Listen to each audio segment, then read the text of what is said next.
All right. Now, I have a little bit on the January 6th end of things. We'll talk a little bit about Revolver, though everybody should go and read this piece by Revolver. Everybody should go read it. I think Beatty is the guy's name who does all the work on Revolver. Headline is, Meet Ray Epps, the Fed-protected provocateur who appears to have led the very first 1/6 attack on the U.S. Capitol. Pretty much the thumbnail sketch of this thing is, this guy is everywhere. Everywhere where there's going to be a breach, he is there to egg people on, to whisper into people's ears right before they start acting. And then he also plays this odd dual role of, after people start pushing through barriers that have not been already opened for them, then he's there to play protector to the police, to make sure that nobody really gets hurt. Now, I don't know how that plays into the larger plan, which there had to have been something worse that was planned. Had to have been something worse. Because the media that they have run out there, it seems like it was going to be put side by side with a really, really deadly event, which obviously did not happen. But anyway, here's what we have coming out of the January 6th, and from a judicial sense. Judge Amy Jackson, this was reported on by Cernovich, Mike Cernovich. That's his Mike Cernovich? Cernovich? Judge Amy Jackson released a January 6th defendant from pretrial custody after he disavowed Trump. This is how it's being used, as we all know, because we heard about that grandmother that had been tortured into pretty much remembering her life in a different way and disavowing everything that led her to the Capitol that day. It's happening over and over again for a lot of people. And some people are not even getting that leniency. But listen to how this person has been treated and the reporting on from this shill underneath, this Jordan Fisher guy. Judge Amy Jackson released a J6 defendant from pretrial custody after he disavowed Trump in a letter, and his lawyer suggested a political conversion. Cernovich says, I have never seen anything like this ever. So here's Jordan Fisher, who obviously thinks that this is just awesome. Says Judge Jackson says she is compelled by the toxic environment and the incredible pressure that Thomas Sibbick had to resist to be someone in D.C. This is what it says, in D.C. jail unit where the Capitol riot defendants are being held. Judge Jackson, I'm giving you the benefit of the doubt, she said, which I think that you have earned. Please understand, Mr. Sibbick, you will get only one chance.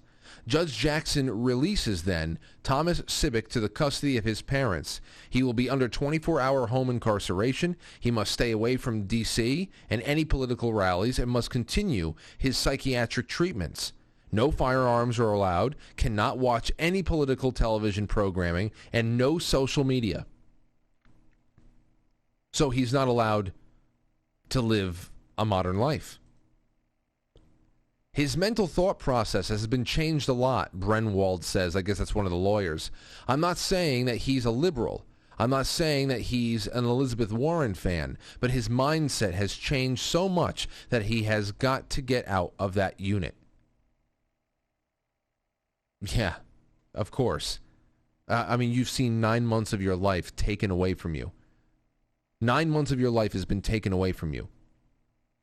What would you be willing to say at this point to get back to your family? What would you be willing to say? What would you be willing to do? How would you be willing to act in front of people to create a better chance at you getting back to your family? Because you're doing it's one you say, no, principles come first. You're doing nobody any good, including yourself in there. So what do you do to get out? Because the people who should be fighting this are mum. Those good-for-nothing Republican lawmakers, mum. They're good for nothing. Brenwald said that the Capitol riot defendants are being detained together in D.C., are radicalizing. He said he's heard them singing the Star-Spangled Banner, which they do every night at 9. It's almost cult-like. Oh, my gosh, it's almost cult-like. The people who are in there, in this cell block, who have had 9 months of their lives taken away. They're trying to keep whatever is left of their sanity together by singing the Star-Spangled Banner every night before they go to bed. It's like a cult. Oh my gosh, it's like a cult. It's like this is almost as if the Grinch was reporting on everybody down in Whoville still coming out to celebrate Christmas, though they took away all of their decorations. How can they still be happy? How can they still be holding it together? It's a cult. Something needs to be done. A regime propagandist, that's what Jordan Fisher is, did some good reporting on a J6 hearing. A J6 defendant's lawyer chose to present Judge Jackson evidence that the defendant hated Trump now. Once he realized how this looks outside of D.C., he claimed it's misinformation, to quote him. So listen to this. Thomas Cibic is back in court this morning, again trying to argue for pretrial release. A judge denied the same request earlier this month. Last time he was before a judge, Amy B. Jackson, Cibic's attorney, Stephen Brenwald, argued that he was trying to help Officer Mike Finot up when he inadvertently robbed him of his badge and his radio. Jackson, needless to say, was not convinced. Judge Jackson says she's compelled by the toxic environment, everything we just said here. Giving him the benefit of the doubt, then let him go to make sure that he can be monitored and not has anything to do with the modern world. It's a message to everybody, to everyone. Now, on this Ray Epps character that has been covered by the people who run Revolver News, here is Representative Massey questioning Attorney General Garland the other day whether or not federal agents were present and or agitating on January 6th. Okay, so this is from about a week ago. Listen to this. There's a concern that there were agents of the government or assets of the government present on January 5th and January 6th during the protests. And I've got some pictures that I want to show you. If my staff could bring those to you.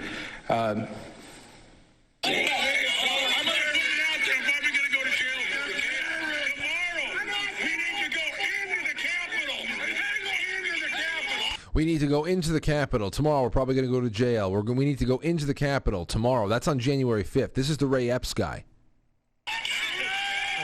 I'm afraid I can't see that at all.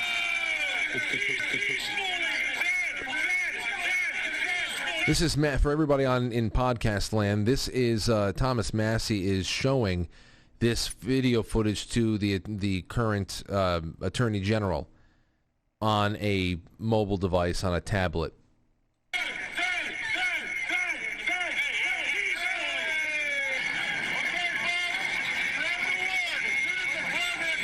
So here he is again. Okay, folks, spread the word. As soon as the president is done speaking, we go to the Capitol. The Capitol is this direction.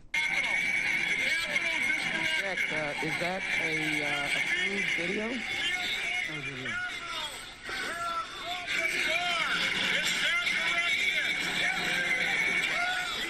All right, you have those images there, and they're captioned. They were from January 5th and January 6th. As far as we can determine, the individual who was saying he'll probably go to jail, he'll probably be arrested, but but they need to go into the Capitol the next day, is then the next day directing people to the Capitol. And as far as we can find, this individual has not been charged with anything. You said this is one of the most sweeping investigations in history. Have you seen that video or those frames from that video? So as I said at the outset, one of the norms of the Justice... This guy has no cock, by the way. Merrick Garland. He is a fucking eunuch, weird, snail-like man.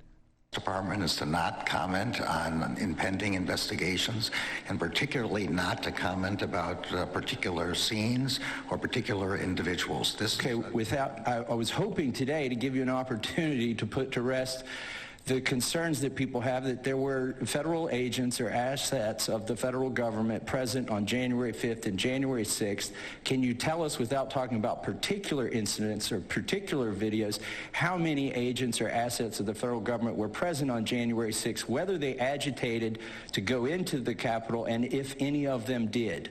So I'm not going to violate this norm of the rule of law. I'm not going to comment on an investigation. Okay, go clear your throat, you fucking worm bitch. Ugh. I don't know, anybody can gargle their way through a sentence. It makes me fucking insane. Anyway, there are no norms, and there are no reserving any kind of comment on ongoing investigations when, of course, they're working an angle. Every grandmother who was caught on tape was brought to jail and is still there. This guy, whoever he is, who has now been identified as Mr. Ray Epps, is nowhere. He was taken off of the most wanted list and, as we know, so much more. But American patriots, they confront the alleged federal informant Ray Epps about inciting violence on January 6th. Take a look at this. He was found outside of a ranch of his. He has nice amount of property there. Take a look at here. With pure politics, I've been trying to get a hold of you. We met January 5th. We're patriots. We're patriots. Well, do you remember me from January 6th at least? I understand that, but I can't say anything. Are you still under investigation by the FBI? Are you a federal informant? Is there a reason why the FBI took you off the most wanted list? Are you a federal informant? Ray Epps? Are you a federal informant? That's Ray Epps, alleged federal informant, driving into his property. Yeah, well, that was done by Official Pure Politics on Telegram. Official Pure Politics by a guy named Kyle A.Z. So he sped off pretty quick. He's soon to be the Invisible Man, if you know what I mean. Ray Epps. Disappearing Man, Invisible Man. If I were Ray Epps, I would get in touch with Project Veritas right now and get it all out on the record before farming accidents start happening over there on his nice little ranch. Mr. Ray Epps, who was everywhere on January 6th, everywhere. You got to read this article.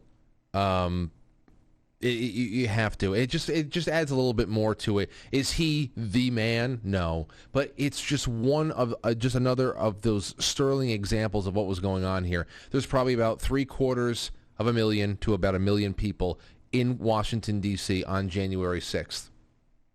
About 500 to 600 people were lured away to the Capitol, starting before the president even stopped speaking, and there they found cops standing down, waving people in like they're third base coaches trying to get people to score, and taking barricades away, letting people get into the building. There was actually no need to break a window. Those who broke windows should definitely be fined and charged, but there was no need. They were all let right in. They were given tour passes, too. I'm surprised that they weren't given programs for all the exhibits in Statuary Hall. And these plants were everywhere. The media did the rest.